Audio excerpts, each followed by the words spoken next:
Présidence du Sénat, Irmanana Razafmayev, élu à 100%. Réunis en séance plénière, les 18 nouveaux parlementaires de la Chambre haute ont élu ce matin Irmanana Razafmayev, sénateur élu d'Antananarivo sous les couleurs de la plateforme politique Irmar, nouveau président du Sénat. Il succédera à Rivra Kutvau à ce poste. Les 18 sénateurs, dont 12 élus et 6 désignés par le président de la République, ont voté à l'unanimité le candidat unique Irmanana Razafmayev, fondateur du parti Fanarinen. Cet économiste, ancien secrétaire général du ministère de l'Éducation nationale et du ministère de l'Énergie et des Mines, a été choisi pour apporter un nouveau souffle au Sénat, selon l'avis de ses pairs. Le Sénat est prêt à travailler avec le gouvernement, a déclaré Irmanana Razafmayev lors de son discours au palais d'Anouskil. Il a également lancé un appel à la solidarité nationale pour sortir le pays de la crise liée au Covid-19. Centre de traitement Covid-19 en Dutapenak, 114 personnes testées en 2 jours et demi.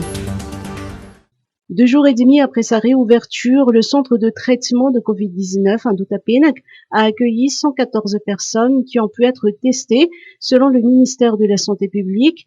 La majorité d'entre elles présentent des symptômes de Covid-19. Toutefois, conformément aux consignes des autorités, un seul membre d'une même famille peut faire l'objet d'un test.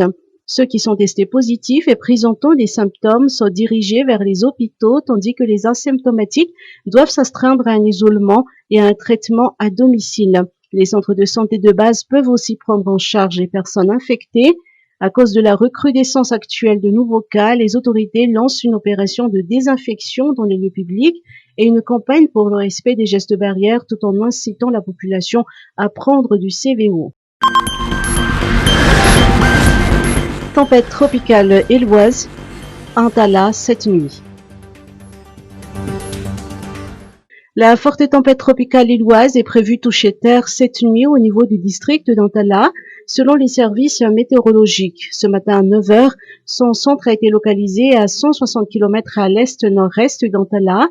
Elle occasionne des vents moyens de 90 km à l'heure et engendre des rafales de vent jusqu'à 130 km à l'heure autour de son centre. Et lui se déplace vers le sud-ouest à une vitesse de 15 km à l'heure. L'avis de danger imminent est lancé pour les régions et districts de Sava, Analanzuruf, Bealanan, Befandinanor et Manchtzaj. L'avis de menace est lancé pour Tuamasna 1 et 2 et la région Alochamangur, et l'avis d'avertissement pour Brickaville, Vatmaj, Manur et Muramag. La région Analamang, quant à elle, recevra des pluies intermittentes cette nuit et durant la journée de demain. Commerce, mise en conformité du CAPOC sur le marché. La mise en conformité du fameux instrument de mesure, le CAPOC, a fait grand bruit sur les réseaux sociaux ces derniers jours. Dans un communiqué, le directeur général du commerce tient à souligner qu'il s'agit d'appliquer la réglementation sur les instruments de mesure comme les balances, les poids, les bons bascules qui doivent être certifiés par le service de métrologie légale.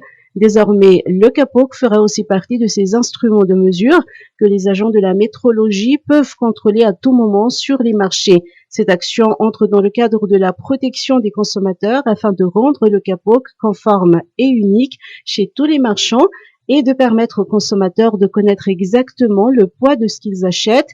Par ailleurs, la normalisation du CAPOC n'a aucun impact sur le prix au kilo du riz sur le marché.